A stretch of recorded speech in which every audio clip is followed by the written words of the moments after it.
আসসালামু আলাইকুম। সেতুস কিচেন ওয়ার্ল্ডের আরও একটি পর্বে আপনাদের সবাইকে স্বাগত জানাচ্ছি। আজকে আমি খুব সহজে বাঁধাকপির পাকোড়া তৈরি করে দেখাবো।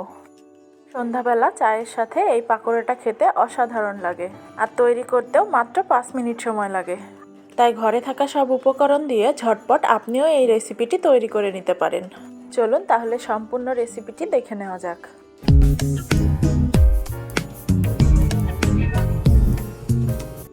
এই রেসিপিটি তৈরির মূল উপকরণ হচ্ছে বাঁধাকপি।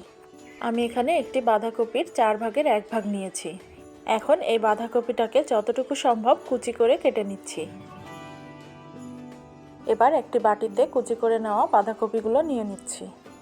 কেটে নেওয়া বাঁধাকপিটাকে ভালোভাবে ধুয়ে নিয়েছি। এর সাথে অ্যাড করছি 1 চা চামচ লবণ।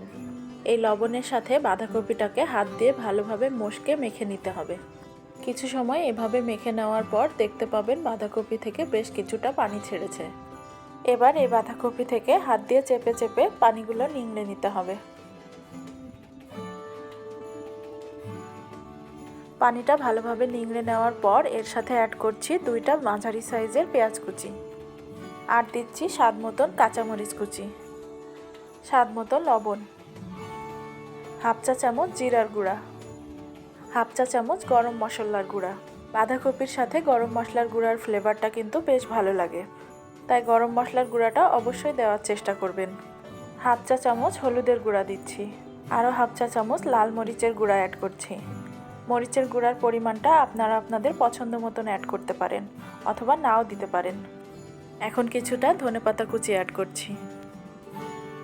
এবার সামান্য 1 মুঠ পরিমাণ বেসন অ্যাড করছি। এখন সবগুলো উপাদান খুব ভালোভাবে মেখে নিতে হবে। ভালোভাবে মেখে নেওয়ার পর এর সাথে একটা ডিম অ্যাড করছি।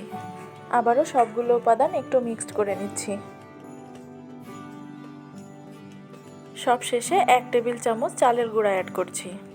এতে করে বাঁধাকপির পাকোড়াটা অনেক বেশি মুচমুচে হবে। ফাইনালি সবগুলো উপাদান ভালোভাবে মিক্সড করে নেওয়ার পর পাকোড়া শেপে এগুলোকে ভেজে নিতে হবে।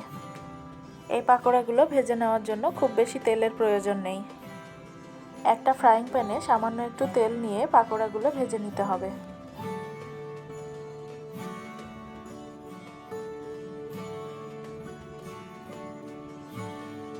মাঝারি আঁচে 2 পাশ উল্টে পাল্টে পাকোড়াগুলো ভেজে নিলে পাকোড়াগুলো মুচমুচে হবে।